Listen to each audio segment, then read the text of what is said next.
এডুকেটামের online প্ল্যাটফর্মে তোমাদের আরও একবার স্বাগত জানাই। আজকে তোমাদের জন্য নিয়ে এসেছি 30টি প্রশ্ন। কিসের প্রশ্ন? না, জেন্ডার অ্যাওয়ারনেসের ওপর কোয়েশ্চেন। তোমাদের জানো যে গ্রুপ সি সিলেবাসে সেখানে জেন্ডার অ্যাওয়ারনেস রুলস অ্যান্ড রেগুলেশনের ওপর একটা তোমাদের নির্দিষ্ট স্পেসিফিক সিলেবাস দেওয়া হয়েছে। তো গ্রুপ সিতে এর ওপর নিশ্চয়ই তুমি জানো যে এতে অবশ্যই কোয়েশ্চেন আসবে। তো জেন্ডার অ্যাওয়ারনেসের আমরা 30টি কোশ্চেন তোমাদের করাবো। তার আগে বলি যে জেন্ডার অ্যাওয়ারনেস কী বা জেন্ডার অ্যাওয়ারনেস সম্পর্কে একটা সম্যক ধারণা তোমাদের দেবো। দেওয়ার পর আমি 30টা কোশ্চেন কষাবো। কথা দিচ্ছি যে তোমাদের এই কোশ্চেনগুলো খুব ভালো লাগবে এবং পরীক্ষার জন্য খুব ইম্পর্টেন্ট কোশ্চেন। ঠিক আছে, তো আমরা চলো নেক্সট স্লাইডে আসি। তো তোমরা যারা যারা আমাদের ক্লাস করছো, বিভিন্ন যে কালার কোড দেখো, বিভিন্ন জেনারেল সায়েন্স বা লজিক্যাল রিজনিং, ইংলিশ বা এরিথমেটিকের উপরে আমাদের স্পেশাল কালার কোড আছে, যাতে করে তোমরা বুঝতে পারো যে আমাদের কোন স্যার কোন কোন ক্লাস নিচ্ছেন। তো তোমরা যদি ক্লাস করো তোমরা অবভিয়াসলি 100% কমনযোগ্য কোশ্চেন পাবে গ্রুপ সি এবং গ্রুপ ডি পরীক্ষায়। ঠিক আছে, নেক্সট স্লাইডে আমরা আসবো। হ্যাঁ, তার আগে আরেকটা জিনিস বলে দিই তোমাদের, যে অনেকেই তোমরা প্রশ্ন করছো যে এই যে বইটা আছে না, এই যে বইটা দেখে নাও একবার। গ্রুপ সি গ্রুপ ডির জন্য আমাদের 15টা প্র্যাকটিস সেটের উপর একটা বই আছে। তোমরা অবশ্য যারা অনলাইনে এটা নিতে চাইছো তারা পিডিএফ পাবে। তো যদি পিডিএফ তোমরা পেতে চাও, সেটা একটা হোয়াটসঅ্যাপ নাম্বার তোমাদের দেওয়া আছে, দেখো এই নাম্বারে তোমরা হোয়াটসঅ্যাপ করবে এবং হোয়াটসঅ্যাপ করে জানাবে যে স্যার আমি এই 15টা প্র্যাকটিস সেটের পিডিএফ পেতে চাই। তো এটা জানিয়ে তোমরা পেমেন্ট করবে, একটা কিউআর কোড তোমাদের পাঠিয়ে দেওয়া হবে, সেটা পেমেন্ট করবে এবং স্ক্রিনশট শেয়ার করবে। মাত্র দাম রাখা হয়েছে একটা মিনিমাম প্রাইস 150 টাকা। 150 টাকায় তোমরা এই বইটার ওপর যে 15টা প্র্যাকটিস সেট আছে গ্রুপ সি এবং গ্রুপ ডির ওপর, তোমরা সেটটা পেয়ে যাবে। আর একটা ঘোষণা বলে দিই যে তোমরা অনেকেই এই বইটা পাওয়ার জন্য মেসেজ অনেক করেছো। আমাদের ব্যস্ততার জন্য আমরা সবাইকে হয়তো রিপ্লাই দিতে পারিনি। তো তোমাদের কাছে অনুরোধ, যারা হয়তো একবার অলরেডি মেসেজ করেছো আমাদের রিপ্লাই পাওনি, তোমাদের বলে রাখছি তোমরা আরেকবার জাস্ট তোমরা যে স্যার আমি মেসেজ করেছিলাম, বা তোমরা আরেকবার জানাও যে আমি প্র্যাকটিস সেটটা নিতে চাই বলে। ক্লিয়ার? কারণ আমরা সবাইকে মেসেজের অ্যান্সার দিতে পারিনি, তার জন্য আমরা অবভিয়াসলি খুব দুঃখিত। তোমাদের জন্য আরেকবার বলে দিই, তোমরা আরেকবার যদি পাঠিয়ে দাও তাহলে আমরা অবশ্যই এবার তোমাদের এই বইটার যে পিডিএফ, সেই পিডিএফ বইটা আমরা পাঠিয়ে দেবো বা পিডিএফ তোমাদের পাঠিয়ে দেবো। ক্লিয়ার? আশা করি বোঝাতে পারলাম। এই নাম্বারে হোয়াটসঅ্যাপ করবে, হোয়াটসঅ্যাপ করে স্ক্রিনশট শেয়ার করবে। 150 টাকা দাম মাত্র রাখা হয়েছে এবং তারপরে বাকিটা তোমরা পেয়ে যাবে। ক্লিয়ার? আচ্ছা, চলো আমরা নেক্সট জিনিসে আসি। নেক্সট স্লাইডে আমরা যাওয়ার আগে একটু দেখবো যে নেক্সট স্লাইডে দেখো আমরা জেনারেল অ্যাওয়ারনেসের ওপরে তোমাদের যে স্পেশাল ক্লাস, তার আগে তোমাদের বলে দিই যে জেন্ডার অ্যাওয়ারনেস জিনিসটা কি। জেন্ডার অ্যাওয়ারনেস জিনিসটা হচ্ছে আমাদের এই যে সমাজে নারী পুরুষ তাদের মধ্যে যে একটা অবৈষম্য মনোভাব রয়েছে সামাজিকভাবে, তাকে বৈষম্যতায় ফিরিয়ে আনা, সমতায় ফিরিয়ে আনা, তার জন্য আমাদের প্রয়াস, সেটাই আমাদের সিলেবাসের মধ্যে অন্তর্ভুক্ত হয়েছে। অর্থাৎ দেখো যে সমাজে নারী পুরুষ দেখবে একটা সামাজিকভাবে ভেদাভেদ রয়েছে। যেমন ধরো তোমার পরিবারে যদি কোনো ছোট্ট শিশু সন্তান জন্মগ্রহণ করে, তো সে যদি ছেলে হয় না, তুমি স্বাভাবিকভাবে তার খেলনা হিসাবে গাড়ি কিনে দেবে। যদি সে কন্যা সন্তান হয় তাহলে তার জন্য পুতুল আনবে বা খেলনাপাতি আনবে। তো এইগুলো যে সন্তান বাড়িতে এলো তার মধ্যে কিন্তু ব্যাপারটা নেই, সৃষ্টি করছি কারা? আমরা সৃষ্টি করছি, মানে সমাজের যারা মানুষজন তারা সৃষ্টি করে দিচ্ছি যে ছেলে বা মেয়ে। এই যে বৈষম্যতা, তাদের যে খেলাধুলার জিনিসপত্র, তার মধ্যে খেলাধুলার আসবাবপত্র যা কিছু আছে আমরা একটা ডিফারেন্সিয়েট করছি। তো তার মধ্যে একটা সমতা, এইগুলো সামাজিকভাবে তৈরি হচ্ছে। তো সেই জেন্ডার অ্যাওয়ারনেস তার ওপরই আমাদের হচ্ছে আজকের ক্লাস।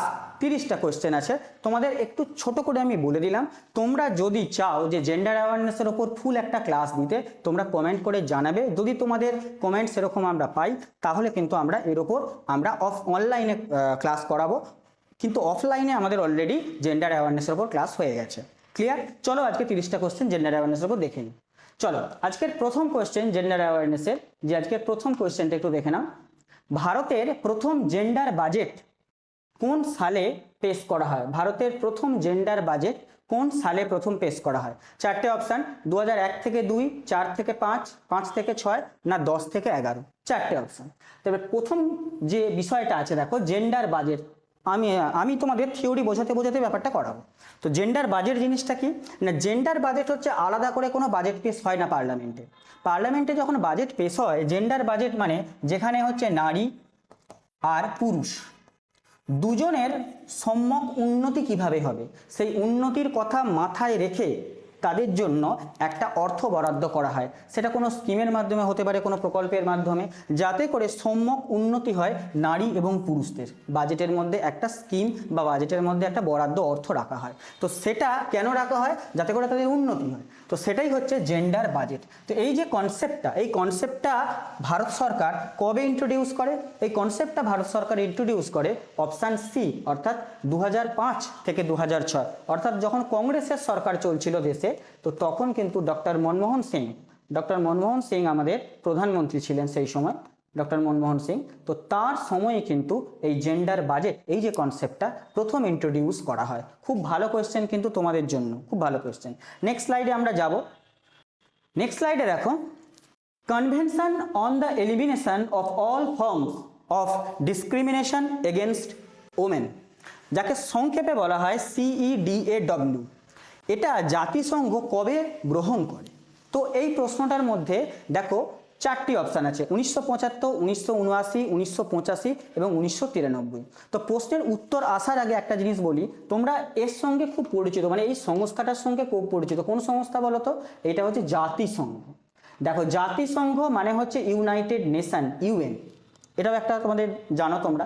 UN কবে এস্টাবলিশড হয়েছিল সেটাও খুব ইম্পর্টেন্ট, পরীক্ষায় আসে। 24শে অক্টোবর 1945। যেদিন আমরা 24শে অক্টোবরকে আমরা UN ডে হিসেবে পালন করে থাকি। তাহলে UN সম্পর্কে আমরা জিনিসটা বুঝে গেলাম যে 24শে অক্টোবর 1945-এ জাতিসংঘ প্রতিষ্ঠা হয়। সেই জাতিসংঘের তরফ থেকে এই বাকি এবার প্রশ্নটা রয়েছে, কোন সালে এই convention on the elimination of all forms of discrimination against women, মানে ওমেনদের এগেনস্টে ডিসক্রিমিনেশন, এই বিষয়টা কবে গ্রহণ করা হয়, তাই তো? তাহলে অপশান এখানে উত্তর কি হওয়া উচিত? না, অপশান উত্তর এখানে হওয়া উচিত, স্ট্যাটিক ফ্যাক্ট তোমাকে মনে রাখতে হবে যে 1979 এই সময়ে কিন্তু UN এই জিনিসটা গ্রহণ করেছিল, যে ডিসক্রিমিনেশন এগেনস্ট ওমেন। বুঝতে পারছো, নারীদের এগেনস্টে ডিসক্রিমিনেশনের কথা বলা হচ্ছে। তার বিরুদ্ধে পদক্ষেপ কে গ্রহণ করছে? UN গ্রহণ করছে। কবে? 1979। এটা তোমাকে মনে রাখতে হবে। আমরা নেক্সট স্লাইডে যাব। দেখো, নেক্সট স্লাইড যদি দেখি, নেক্সট স্লাইডে দেখো 3 নম্বর কোয়েশ্চেন। 3 নম্বর কোয়েশ্চেনে কি আছে? 3 নম্বর কোয়েশ্চেনে আছে যে ভারতের কোন রাজ্যে প্রথম জেন্ডার পার্ক সেটা স্থাপিত হয়েছে? কোন রাজ্যে জেন্ডার পার্ক? ঠিক আছে, ভারতের মধ্যে প্রথম কিন্তু, হ্যাঁ, পশ্চিমবঙ্গ, তামিলনাড়ু, কেরালা এবং কর্ণাটক, 4টে। তো এই প্রশ্নের উত্তর কি হবে? না, উত্তর হচ্ছে, যারা সি উত্তর করছো তারা একদম ঠিক করছো। এবার প্রশ্ন হতে পারে যে স্যার জেন্ডার পার্ক জিনিসটা কি? তো দেখো, আবার সেই সেম জিনিস, যে নারী আর পুরুষের মধ্যে সমতা আনা, সেটাই মেন লক্ষ্য। তাদের জন্যই গঠিত হচ্ছে তোমার কি জেন্ডার পার্ক। এটা যেখানে তোমার জেন্ডার মিউজিয়ামের কথা শুনে থাকবে, কেরালায় গঠিত হচ্ছে জেন্ডার মিউজিয়াম, যেখানে কোনো রকম বৈষম্যতা থাকবে না নারী আর পুরুষের এই বিষয়টা। তো সেইটাই জেন্ডার পার্ক। এটা একটা কারেন্ট অ্যাফেয়ার্সের কোশ্চেন হিসেবেও তুমি ধরতে পারো, আগে পড়েওছে, প্রিভিয়াস ইয়ারে পড়েছে। তো সেটা জেন্ডার পার্ক, যেটা হচ্ছে যে তোমার উত্তর কি হবে? কেরালা। যারা কেরালা উত্তর করছো একদম ঠিক করছো। নেক্সট পরের আমরা যাব। 4 নম্বর কোশ্চেনে যদি আসি, দেখো, দ্য সেকেন্ড সেক্স, এটা একটা বই, লিঙ্গ বৈষম্যের ওপর আধারিত এই বিখ্যাত বইটি কার লেখা? 4টি অপশান দেওয়া আছে। দেখো, সেকেন্ড সেক্স, এটা একটা বই, যে বইটা তোমার লিঙ্গ বৈষম্যের ওপর। 4টি অপশান এখানে দেওয়া আছে। তো 4টি অপশানের মধ্যে কোনটি উত্তর হবে? তো একবারে স্ট্যাটিক ফ্যাক্ট তোমাকে মনে রাখতে হবে যে এর যে উত্তর হবে সেইটা হচ্ছে অপশান বি, সিমন দা বোভোয়া। সিমন দা বোভোয়া, এটা হচ্ছে তোমার উত্তর হবে। ক্লিয়ার? আচ্ছা, এবার দেখো, এইটা তোমাকে অবশ্যই মনে রাখতে হবে। এটার বাইরে এইটা তো আর কিছু বলার নেই, এটা তো কোনো এর মধ্যে কোনো থিওরি নেই, এটা তোমাকে মনে রাখতে হবে। ইনি সম্ভবত ফরাসি একজন দার্শনিক লেখক ছিলেন, ফরাসি। তো এইটা উত্তর হবে বি। চলো আমরা 5 নম্বর কোয়েশ্চেনে আসি।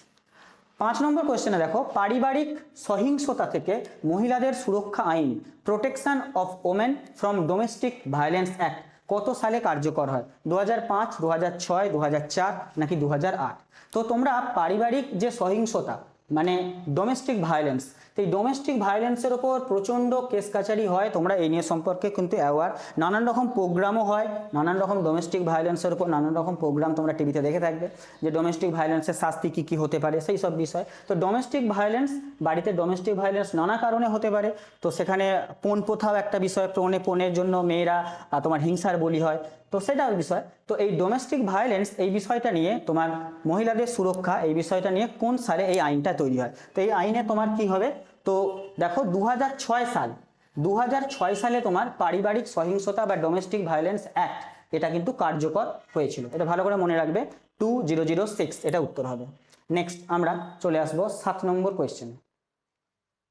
7 নম্বর কোয়েশ্চেনে যদি আসি, দেখো 7 নম্বর কোয়েশ্চেন, কর্মক্ষেত্রে যৌন 7 নম্বর বলছি, 6 নম্বর কোয়েশ্চেন, কর্মক্ষেত্রে যৌন হেনস্থা বিরোধী বিশাখা গাইডলাইন্স সুপ্রিম কোর্টে কত সালে জারি হয়েছিল? 1990, 97, 2013 না 2001? তাহলে যৌন হেনস্থা কোথায়? কর্মক্ষেত্রে। তো কর্মক্ষেত্রে যৌন হেনস্থা এই বিষয়টা তোমরা আশা করি জানো। তো তার উদ্দেশ্যে বিশাখা গাইডলাইন হয়েছিল সুপ্রিম কোর্টে। তো সেটা কত সালে হয়েছিল? খুব ইম্পর্টেন্ট কোশ্চেন, খুব ইম্পর্টেন্ট বিশাখা গাইডলাইন। তো এটা উত্তর হবে তোমার 1997, 1997। 1997 হচ্ছে বিশাখা গাইডলাইন, যেটা হচ্ছে কর্মক্ষেত্রে যৌন হেনস্থা। তোমরা জানো যে কর্মক্ষেত্রে অনেক মহিলারাই যৌন হেনস্থার শিকার হয়ে থাকেন। সেটা তার কলিগদের কাছ থেকে হতে পারে, সেটা তার ওপর লেভেলের কোনো সিনিয়র পার্সনের কথা হতে পারে, তার বসের কাছ থেকে হতে পারে। এরকম নানান অভিযোগ শোনা যায়, তোমরা এই সম্পর্কে পরিচিত আমি জানি। তো এই বিষয়ে একটা অ্যাক্ট হয়েছিল, সে অ্যাক্টটা কবে পাস হয়েছিল? 1997। কোথায়? তাও আবার দেখো সুপ্রিম কোর্ট কত সালে একটা জারি করেছিল? 1997। খুব ইম্পর্টেন্ট পরীক্ষার জন্য। আচ্ছা, আমরা তার পরের কোয়েশ্চেনে আসি। 7 নম্বর কোয়েশ্চেন, গ্লাস সিলিং এই টার্মটা তোমরা শুনে থাকবে। গ্লাস সিলিং এই শব্দবন্ধটা লিঙ্গ সচেতনতার ক্ষেত্রে কি বোঝায়? দেখো এর যদি আক্ষরিক অর্থ করো তাহলে কিন্তু মিলবে না, গ্লাস সিলিং, কিন্তু এটা লিঙ্গ সচেতনতার সঙ্গে এই টার্মটা ব্যবহার করা হয়। কি ক্ষেত্রে? দেখো 4টে অপশান, স্বচ্ছ কর্ম পরিবেশ, উচ্চ পদে মহিলাদের পদোন্নতির অদৃশ্য বাধা, আর মহিলাদের জন্য বিশেষ কোটা, আর সমান বেতন। 4টে অপশান দেওয়া আছে। গ্লাস সিলিং এর উত্তর হবে অপশান বি। অর্থাৎ কি বলতো? অর্থাৎ একটা পরিষ্কার জিনিস যে কোনো মহিলা যদি কর্মে খুব দক্ষ হন, তো তার যদি পদোন্নতির ব্যাপারটা থাকে তাহলে কিন্তু অনেক সময় তার যোগ্যতা থাকা সত্ত্বেও সে সেই পদটা পায় না। তাহলে সেটা কিন্তু ডাইরেক্টলি কোম্পানির কোনো রুলস রেগুলেশন বা সরকারি কোনো রুলস রেগুলেশনে নেই যে সে পাবে না, কিন্তু কোথাও একটা অদৃশ্য বাধা এসে তাকে সেই পদটা পেতে কিন্তু ক্রস চিহ্ন দেখায়, অর্থাৎ মানে তাকে বাধা দেয়, তাই না? তাহলে অদৃশ্য একটা বাধা যার যোগ্যতা সত্ত্বেও কোনো মহিলা সেই পদটা পাচ্ছে না দিনের পর দিন। তো সেইটাই বলছে, উচ্চ পদে মহিলাদের পদোন্নতিতে অদৃশ্য বাধাকেই আমরা কি বলবো?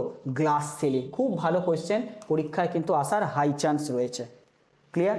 নেক্সট আমরা পরের কোয়েশ্চেনে আসবো। 8 কোশ্চেনে চলে আসবো। 2011 সালের আদমশুমারি অনুযায়ী ভারতের কোন রাজ্যে লিঙ্গানুপাত মানে সেক্স রেশিও সব থেকে কম? এটা তো দেখো ভূগোলের মানে কোশ্চেন হিসাবেও হতে পারে, আবার আমরা জেন্ডার অ্যাওয়ারনেসের কোশ্চেন হিসাবেও করতে পারি এটা। তো দেখো পাঞ্জাব, হরিয়ানা, উত্তরপ্রদেশ এবং সিকিম কোথায় সেক্স রেশিও সব থেকে লোয়েস্ট? তো 2011 মানে বহুদিন আগে, বুঝতেই পারছো, এখনও যেহেতু আমাদের সেন্সাস হয়নি 21 সালে ডিউ টু করোনা, 2021-এ, সেই জন্য হয়নি। তো এখানে উত্তর কি হবে? না হরিয়ানা। তো হরিয়ানাতে সেক্স রেশিও হচ্ছে সব থেকে কম। তাও আমি বলে দিচ্ছি, 1000 পুরুষে না, 1000 পুরুষে যেখানে হরিয়ানাতে আছে 877, 877 জন মহিলা। দেখো অনেকটাই কম। তা 1000 পুরুষে 877 জন হচ্ছে মহিলা, সেক্স রেশিওর দিকে সব থেকে কম। আর যদি সব থেকে বেশি বলি তাহলে 1000 পুরুষে 1084 জন রয়েছে। 1000 পুরুষে 1084 জন রয়েছে। কোথায়? কোন রাজ্যে? তোমরা জানো সকলে, সেটা হচ্ছে কি কেরালা বা কেরল। তাহলে কেরালা যেখানে হচ্ছে 1084, আর হরিয়ানাতে 1000 পুরুষে 877 জন। তাহলে সেক্স রেশিওর দিক থেকে সব থেকে কম কি হবে? হরিয়ানা, 2011 হিসাবে। আশা করি বোঝাতে পারলাম। আমরা যাব পরের স্লাইডে। পরের স্লাইডে যদি আমরা দেখি, দেখো 9 নম্বর কোয়েশ্চেনে, রূপান্তরকামী যারা ট্রান্সজেন্ডার মানুষজন হন, তো সেই ট্রান্সজেন্ডারদের অধিকার, তাদেরও কিছু অধিকার আছে সমাজে। সেই ট্রান্সজেন্ডার প্রোটেকশন অ্যাক্ট কত সালে পাস হয়? ট্রান্সজেন্ডার প্রোটেকশন অ্যাক্ট কত সালে পাস হয়? 2016, 18, 19 নাকি 20? দেখো ট্রান্সজেন্ডার যারা সমাজে আমাদের মানুষ বসবাস করেন, তাদেরও শিক্ষা, স্বাস্থ্য, পরিষেবা সব ক্ষেত্রেই তাদেরও কিছু অধিকার থাকা দরকার এবং উচিত অবশ্যই। তো তাদের জন্য, তাদের কথা ভেবেই এতদিন তারা ডিপ্রাইভড ছিল, বাট সরকার ভেবেছে, কোর্ট ভেবেছে, ট্রান্সজেন্ডার পারসন অ্যাক্ট পাসও হয়েছে তাদের সুরক্ষার কথা ভেবে। কত সাল? 2019 সাল। 2019 সালে ট্রান্সজেন্ডারদের যে অধিকার, সেই অধিকার জন্য যে আইনটা, সেটা হচ্ছে 2019 সালে। খুব ভালো করে মনে রাখবে। আচ্ছা, আমরা যাব নেক্সট প্রশ্নে। দেখো নেক্সট প্রশ্ন কি বলছে, পশ্চিমবঙ্গের কন্যাশ্রী প্রকল্প সবাই জানো, যারা পশ্চিমবঙ্গের অধিবাসী তারা সবাই জানো কন্যাশ্রী প্রকল্প। সেই কন্যাশ্রী প্রকল্প কত সালে United nation public service award পায়? তার মানে পরিষ্কার কথা বলতে চাইছে যে কন্যাশ্রী প্রকল্পকে ইউনাইটেড নেশন কবে award, public service award. Clear? তো 2015, 16, 17 নাকি হচ্ছে 18। তার আগে বলে দিই কন্যাশ্রী প্রকল্প। তো কন্যাশ্রী প্রকল্প তোমরা জানো যে 2013 সালে কন্যাশ্রী প্রকল্প আমাদের রাজ্যের যে মুখ্যমন্ত্রী, সে মুখ্যমন্ত্রীর দৌলতে এটা চালু হয়, বা রাজ্যের মানে বিশেষ করে কন্যা সন্তানদের জন্য। ঠিক আছে? তো এটা চালু হয়, কিন্তু এটাকে এই কন্যাশ্রী প্রকল্পকে অ্যাওয়ার্ড ইউএন দিয়েছে, যেটা সেটা হচ্ছে 2017 সালে। 2017 সালে হচ্ছে কন্যাশ্রী তোমাকে অ্যাওয়ার্ড দিয়েছে। তোমরা কমেন্ট সেকশনে জানাবে কি বলো তো, তোমরা কমেন্ট সেকশনে জানাবে কন্যাশ্রী দিবস কবে পালন করা হয়। কন্যাশ্রী দিবস কবে পালন করা হয় সেটা তোমাদের কমেন্ট সেকশনে জানাবে, এটা তোমাদের হোমওয়ার্ক। ক্লিয়ার? নেক্সট আমরা পরের স্লাইডে আসি।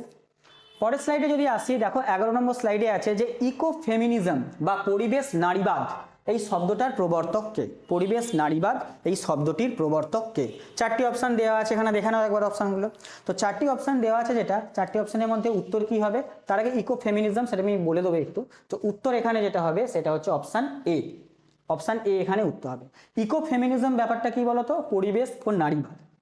পরিবেশ ও নারীবাদ বিষয়টা কি না, নারীরা আর পরিবেশ এই দুটোই যখন অত্যাচার, শোষণ, নিপীড়ন এই তিনটে জিনিসের মধ্যে পড়ে যায়, তো তাদেরকে পুনরায় জাগরণের প্রয়োজন হয় না? পরিবেশকে রক্ষা করাও আমাদের প্রয়োজন, আবার নারীদের স্বার্থ রক্ষা করাও আমাদের প্রয়োজন। তা দুটোকে রক্ষা করার প্রয়োজন কখন? যখন সেগুলো শোষণ, নিপীড়নের আওতায় চলে আসবে। তার মানে পরিষ্কার কথায় পুরুষতান্ত্রিক সমাজে নারীরা শোষিত, পীড়িত হয়ে থাকে।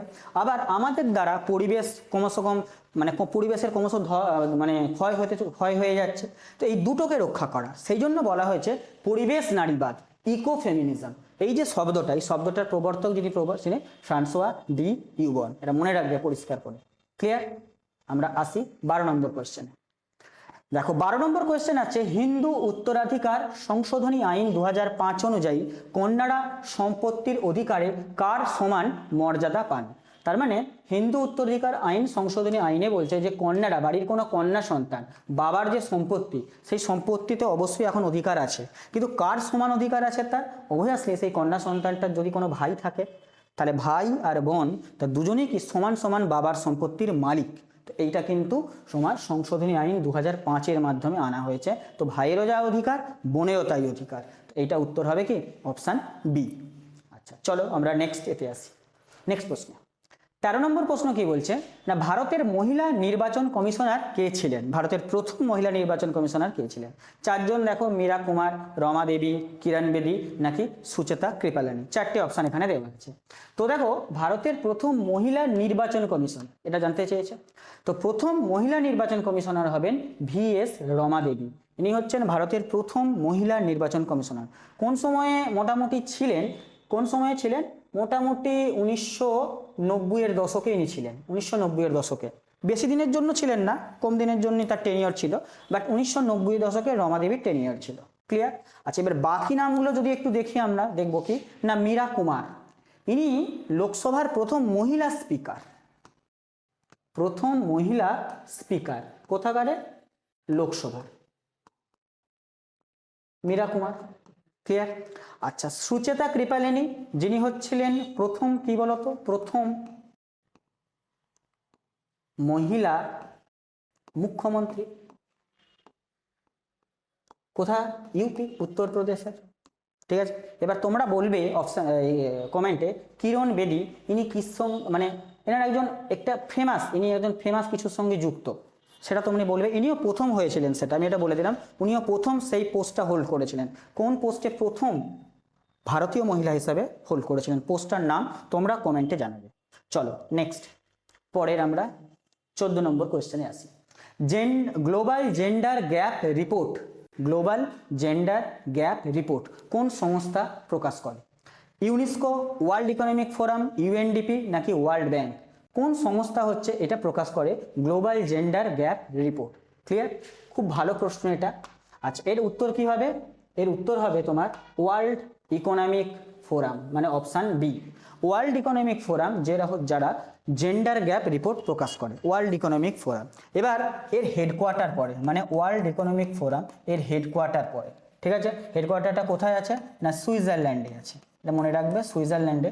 শহরটার নাম আমি লিখে দিচ্ছি, COLOGNY। ঠিক আছে, কলোনি বা সুইজারল্যান্ডের কলোনি বা সুইজারল্যান্ডে অবস্থিত এই জায়গাটা, তো ওয়ার্ল্ড ইকোনমিক ফোরাম তার হেডকোয়ার্টার। ক্লিয়ার? আচ্ছা, এবার বাকি অপশানগুলোর দিকে একটু তাকাই। ইউনেস্কো, ইউনেস্কোর হেডকোয়ার্টার কোথায়? প্যারিসে হেডকোয়ার্টার ইউনেস্কোর। ঠিক আছে, ইউএনডিপির হেডকোয়ার্টার কোথায়? ইউএনডিপির হেডকোয়ার্টার হচ্ছে নিউ ইয়র্ক। যারা যারা জানো না তারা এগুলো জেনে নাও, এগুলো কিন্তু পরীক্ষায় আসে অ্যাজ এ স্ট্র্যাটেজিকের পোর্শন। আচ্ছা, ওয়ার্ল্ড ব্যাংক, ওয়ার্ল্ড ব্যাংকের হেডকোয়ার্টার কোথায়? না, ওয়ার্ল্ড ব্যাংকের হেডকোয়ার্টার হচ্ছে Washington DC, Washington DC. Clear? তাহলে চারটি সংস্থা, চারটির হেডকোয়ার্টার কোথায় সেটা আমি বলে দিলাম। আর তার সাথে সাথে উত্তর যেটা, উত্তর এটা হবে। ক্লিয়ার? অপশান হচ্ছে বি। নেক্সট পরের কোশ্চেনে আমরা আসবো। পরের কোশ্চেনে দেখো আসছি, চলো এবার 15 নম্বর কোশ্চেনটা দেখা যাক যে পক্সো আইনের পূর্ণরূপ কি। এই আইনটা সম্পর্কে বা এই আইনের শর্ট যে ফর্ম আছে না পক্সো, এটা সম্পর্কে তোমরা অনেকেই শুনে আছো বা শুনে থেকে থাকো। তো এই আইনের পূর্ণরূপ এটা কিন্তু পরীক্ষা খুব ইম্পর্টেন্ট। চারটি অপশান এখানে আছে: prevention of children from sexual offences, protection of children from sexual offences, prohibition of children prohibition of child sexual object, নাকি protection of crime against sexual offences. তো চারটে অপশান, এর মধ্যে কোনটা পক্সোর ফুল ফর্ম? এদের মধ্যে মনে রাখবে option B, protection of children from sexual offences. অর্থাৎ চিলড্রেনরা যদি সেক্সুয়াল অফেন্সেস বা সেক্সুয়াল অফেন্সের ফাঁদে পড়ে না, তো সেক্ষেত্রে তার থেকে প্রোটেকশান দেওয়া, তার থেকে প্রোটেকশান দেওয়াটাই হচ্ছে পক্সো অ্যাক্ট। মানে আন্ডার 18, আন্ডার 18-এর নিচে বাচ্চারা যদি সেক্সুয়াল অফেন্সের ফাঁদে পড়ে, তো তার থেকে প্রোটেকশান দেওয়াই হচ্ছে তোমার পক্সো আইন। খুব ইম্পর্টেন্ট পরীক্ষার জন্য। আচ্ছা চলো আমরা এবার যাব নেক্সট স্লাইডে, অর্থাৎ 16 নম্বর কোয়েশ্চেনে।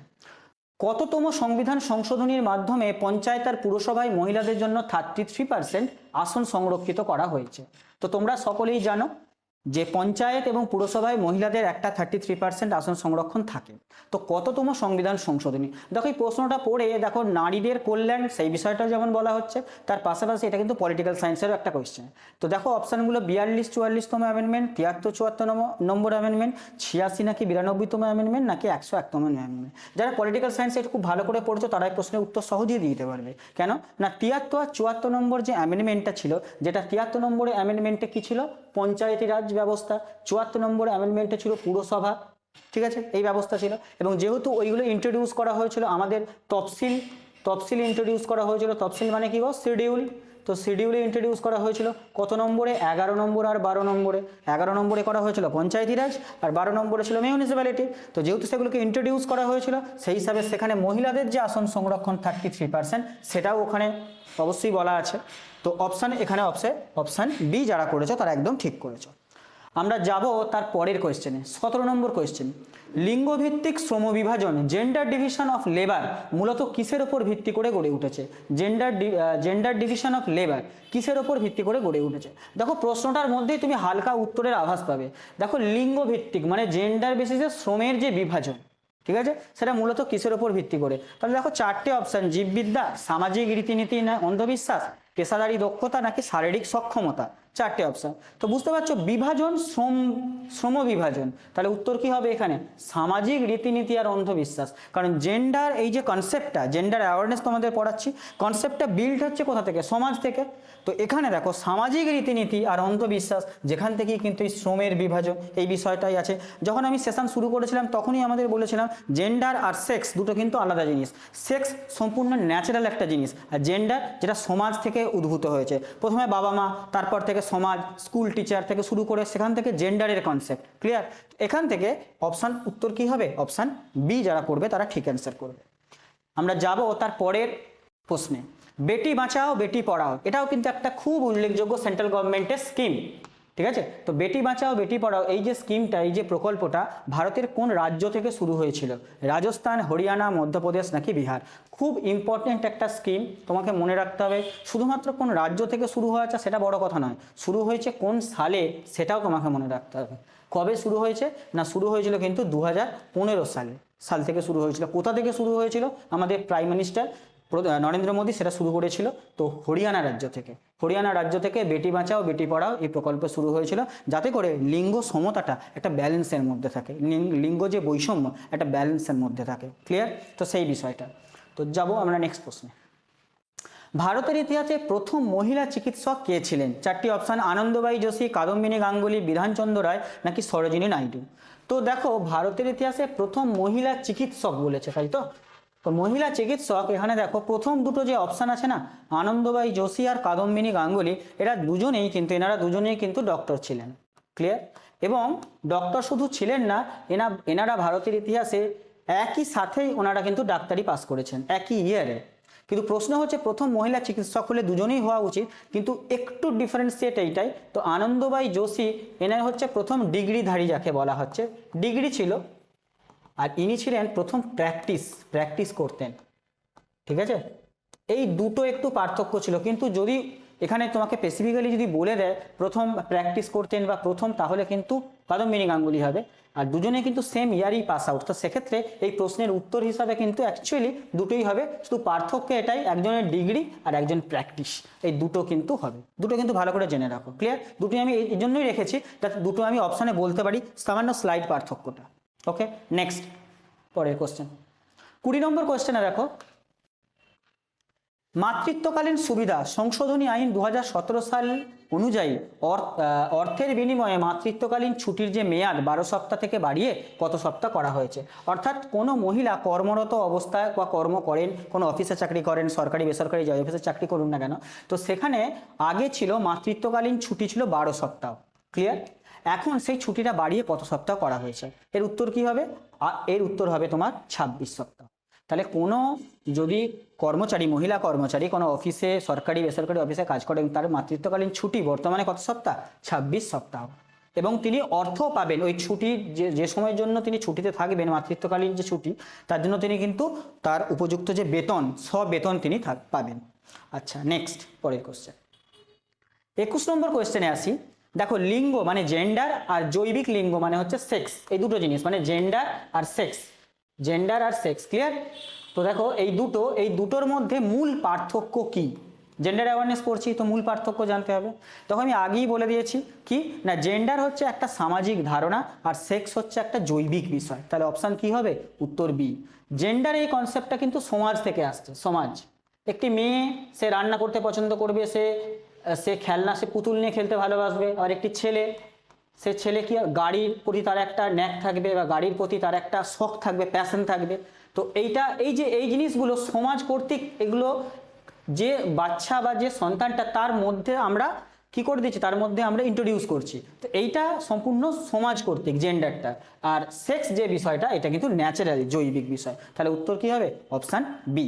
আমরা যাব পরের কোশ্চেনে, 22 নম্বর কোশ্চেনে দেখো, বলছে জেন্ডারের সঠিক ব্যাখ্যা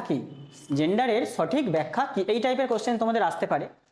এটি একটি অপরিবর্তনীয় প্রাকৃতিক সত্য, এটি শুধুমাত্র শারীরিক গঠন বা হরমোনের উপর ভিত্তি করে, এটি একটি জৈবিক বৈশিষ্ট্য যা জন্মগতভাবে নির্ধারিত, আর এটি একটি সমাজ কর্তৃক নির্ধারিত নারী পুরুষের ভূমিকা আর আচরণ। তো বুঝতেই পারছো, আমি এইমাত্র বললাম সমাজ কর্তৃক নির্ধারিত নারী পুরুষের যে ভূমিকা কেমন হবে, তাদের আচরণ কেমন হবে, সেটা সমাজ কর্তৃক ঠিক অনেকটাই হবে। তো সেই জন্য উত্তর হচ্ছে জেন্ডারের সঙ্গে রিলেটেড টু অপশান ডি।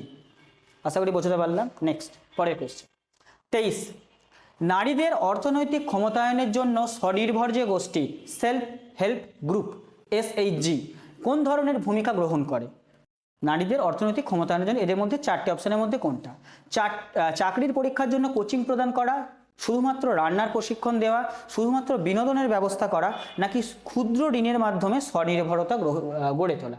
তাহলে সেলফ হেল্প গ্রুপ, যারা গ্রামে বা শহরের দিকে ছেলেমেয়েরা আছে তারা জানো যে সেলফ হেল্প গ্রুপের যে মেন উদ্দেশ্য সেটা হচ্ছে ক্ষুদ্র ঋণের মাধ্যমে মহিলাদের কি করা হয়? স্বনির্ভর করে তোলা। ক্ষুদ্র ঋণের মাধ্যমে স্বনির্ভর করে তোলা মহিলাদের। তো অপশান এখানে কি? ডি হবে ওখানে অপশান উত্তর। আচ্ছা, নেক্সট চলো আমরা চলে আসি 24 নম্বর কোয়েশ্চেনে। জেন্ডার মেইন স্ট্রিমিং, এই যে এটা বলতে কি বোঝায়? জেন্ডার মেইন স্ট্রিমিং সমাজের মূল স্রোতে শুধুমাত্র পুরুষদের রাখা, নারীদের জন্য আলাদা একটা সমাজ ব্যবস্থা, সব ধরনের নীতি আর কর্মসূচিতে লিঙ্গ সমতার বিষয়টি অন্তর্ভুক্ত করা, আর জেন্ডার বিষয়ক পড়াশোনা বাধ্যতামূলক করা। ঠিক আছে, তো এখানে দেখো কি বলছে, জেন্ডার মেইন স্ট্রিমিং কথাটার মানে হচ্ছে সব ধরনের যে নীতি আর কর্মসূচিতে লিঙ্গ সমতার বিষয়টি অন্তর্ভুক্ত করা। সব ধরনের যা নীতি হয় সেখানে তাদের যে কর্মসূচি, সেখানে লিঙ্গ সমতা অর্থাৎ জেন্ডার অ্যাওয়ারনেস, ঠিক আছে? তো সেই বিষয়টা অন্তর্ভুক্ত করতে হবে জেন্ডার মেইন স্ট্রিমিংয়ের মধ্যে। আশা করি বোঝাতে পারলাম। নেক্সট আমরা 25 নম্বর কোশ্চেনে আসবো। দেখো তারপরের কোশ্চেন যেটা, সুন্দর সুন্দর টার্মগুলো আছে এখানে।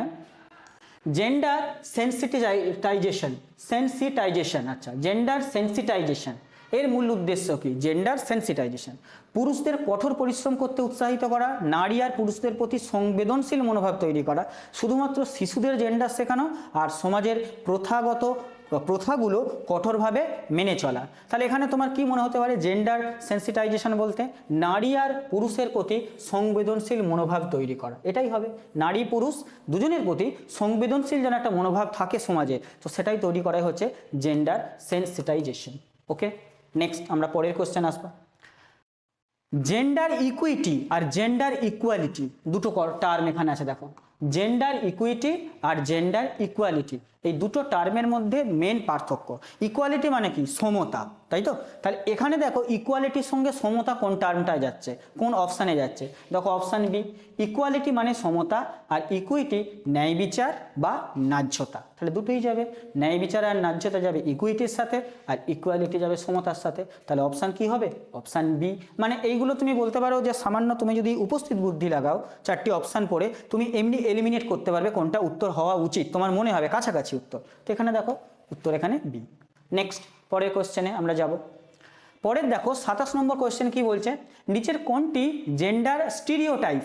জেন্ডার স্টিরিওটাইপের একটি উদাহরণ। জেন্ডার স্টিরিওটাইপ মানে কি? ওই একই জিনিস বললাম যে তুমি মেয়ে, তোমার জন্য ঘর মোছা, ঘর গোছানো, ছোট্ট বাচ্চা মেয়ে হলে তার জন্য পুতুল আনা বা পুতুল খেলা, এইগুলো। আবার ছেলেদের জন্য ঠিক আলাদা, গাড়ি চালানো, গাড়ির মেশিন পার্টস খুলে ফেলছে ছেলেরা, সেখান থেকে আবার মেশিন পার্টস জোড়া লাগাচ্ছে। তো এই যে একটা স্টিরিওটাইপ চিন্তাভাবনা, যে মেয়ে মানে সে রান্না করবে, ঘর বাড়ি পরিষ্কার করবে, আর ছেলে মানে তারা এই কাজগুলো। তো এটা এক ধরনের স্টিরিওটাইপ চিন্তাভাবনা। তো এখানে সেটাই বলছি যে জেন্ডার স্টিরিওটাইপ যে চিন্তাভাবনা, সেইটার একটি উদাহরণ এখানে দাও। আমি একটা উদাহরণ বলিয়ে দিলাম, এখানে দেখো উদাহরণ এখানে চেয়েছে। তো নারীরা স্বাভাবিকভাবে ঘরের কাজে দক্ষ হবে, আর পুরুষরা বাইরের কাজে দক্ষ হবে। এইটাই হচ্ছে আমাদের সমাজের একটা স্টিরিওটাইপ, জেন্ডার স্টিরিওটাইপ, যে আমাদের সমাজের মধ্যে গঠন হয়ে আছে, এইটা এর জন্য, এইটা ওর জন্য। তো সেইটাই এখানে একটা উদাহরণ চেয়েছে। তো উত্তর হচ্ছে অপশান এ। নেক্সট আমরা যাব পরের কোশ্চেনে। পরের কোশ্চেন দেখো 28-এ, জাতীয় মহিলা commission, national commission for women ভারতের কত সালে বা কোন সালে গঠিত হয়? তো ন্যাশনাল মহিলা যে জাতীয় মহিলা কমিশন, সেটা গঠিত হয় স্ট্যাটিক ফ্যাক্ট 1992 সালে। 1992 সালে জাতীয় মহিলা কমিশন গঠিত হয়। ঠিক আছে, এবার তোমাদের জন্য একটা বাড়ির কাজ। National human right commission NHRC, এটা কবে প্রতিষ্ঠা পায় সেটা তোমরা কমেন্টে জানাবে। NHRC national human right commission, তো সেইটা কবে প্রতিষ্ঠা হয় সেটা তোমরা কমেন্ট সেকশনে জানাবে। আমরা যাব পরের কোশ্চেনে। 29 নম্বর কোশ্চেনে দেখি, নিচের কোনটি জেন্ডার ব্লাইন্ড নীতির একটি উদাহরণ? জেন্ডার ব্লাইন্ড নীতির একটা উদাহরণ। তাহলে জেন্ডার স্টিরিওটাইপ বললাম, এবার জেন্ডার ব্লাইন্ড নীতির একটা উদাহরণ। কি উদাহরণ? দেখো চারটে অপশান। নারী আর পুরুষের বিশেষ প্রয়োজন উপেক্ষা করে সবার জন্য একই নিয়ম, মাতৃত্বকালীন ছুটির ব্যবস্থা করা, নারীদের জন্য বিশেষ শৌচাগার নির্মাণ, নাকি বেতন বৈষম্য দূর করার জন্য আইন প্রণয়ন। তাহলে দেখো ব্লাইন্ড কথাটা মানে কি? ব্লাইন্ড মানে অন্ধ। তাহলে অন্ধ মানে নিশ্চয়ই সেখানে সব কিছু ঠিকঠাক হতে পারে না, কোনো না কোনো কিছু একটা গড়বড় আছে। তো এখানে দেখো অপশানে নারী পুরুষ বিশেষ প্রয়োজন উপেক্ষা করে সবার জন্য একই নিয়ম, এটা কি কখনো ঠিক? কখনো ঠিক না। কারণ নারী আর পুরুষ তাদের বিশেষ প্রয়োজন, মানে কার কি বিশেষ প্রয়োজন সেটাকে পুরোপুরি উপেক্ষা না করে দুজনের জন্যই একই নিয়ম করে দিয়েছে। মানে ধরো আমি বলে দিয়েছি যে পুরুষরা যদি একদিনে 5 কিলোমিটার, বা একদিনে বলছি কয়েক মিনিটের মধ্যে 5 কিলোমিটার দৌড়ে চলে যায়, আমি নারীদেরও বললাম 5 কিলোমিটার দৌড় তোমাকে পুরুষদের সমান দিতে হবে। তো শারীরিক দক্ষতা ক্ষমতা সবার তো সমান থাকে না, তাহলে কার কোনটা প্রয়োজন সেই হিসাবে রেশিও হিসাবে আমি মেনটেন করা উচিত ছিল। কিন্তু সেটা না করে আমি কি করলাম, যে নারী আর পুরুষের বিশেষ প্রয়োজনকে উপেক্ষা করলাম, উপেক্ষা করে সবার জন্য এক আইন করে দিলাম। তো এইটাই তো জেন্ডার ব্লাইন্ড বা জেন্ডার ব্লাইন্ডনেসের একটা উদাহরণ, তাই না? নেক্সট চলো আজকের শেষ কোশ্চেন, 30 নম্বর কোশ্চেন। বিশ্বের প্রথম দেশ যেখানে নারীদের যে ভোটাধিকার, নারীরা প্রথম ভোটাধিকার পেয়েছিলেন, বিশ্বের প্রথম দেশ যেখানে নারীরা প্রথম ভোটাধিকার পেয়েছিলেন, মার্কিন যুক্তরাষ্ট্র, ভারত, যুক্তরাজ্য নাকি নিউজিল্যান্ড প্রথম দেশ হিসাবে? ঠিক আছে, তো প্রথম দেশ হিসাবে যে তোমার পেয়েছিল যারা, যে দেশের নারীরা ভোটাধিকার প্রথম, সেটা হচ্ছে নিউজিল্যান্ড। নিউজিল্যান্ড পেয়েছিল 1893 খ্রিস্টাব্দে, বিশ্বের মধ্যে প্রথম দেশ যে দেশের নারীরা প্রথম ভোটাধিকার পেয়েছিল। ঠিক আছে, আচ্ছা তো আজকে তোমাদের 30টা কোশ্চেন থাকলো, জেন্ডার অ্যাওয়ারনেসের ওপর 30টা কোশ্চেন, এরপরে তোমাদের জেন্ডার অ্যাওয়ারনেসের ওপর আমি আরও হয়তো কোয়েশ্চেন আনবো। তোমরা কমেন্ট সেকশনে জানাবে যে জেন্ডার অ্যাওয়ারনেস তোমাদের কোনো ফুল ক্লাস চাই কিনা, সেটা তোমাদের রেসপন্স দেখে ঠিক করা হবে। তাছাড়াও জেন্ডার অ্যাওয়ারনেসের ওপর আরও আমরা গ্রুপ সি পরীক্ষার উদ্দেশ্যে কোয়েশ্চেনপত্র আনবো। তোমরা আমাদের সাথে থেকো। যদি তোমাদের এই কোয়েশ্চেনগুলো ইম্পর্টেন্ট বলে মনে হয় এবং পরীক্ষায় আসবে, তোমরা যদি ঠিকঠাক প্রিপারেশান নাও, তাহলে আমাদের যে ভিডিওগুলো হচ্ছে, আমাদের যে চ্যানেলে যে ভিডিওগুলো হচ্ছে, সেই ভিডিওগুলো অবশ্যই দেখো। আর এই ভিডিওটা যদি অবশ্যই ভালো লাগে, তোমরা লাইক করবে, শেয়ার করবে এবং চ্যানেলটাকে সাবস্ক্রাইব করবে। আজকের ক্লাসটা এই পর্যন্তই থাকলো। থ্যাংক ইউ, ধন্যবাদ।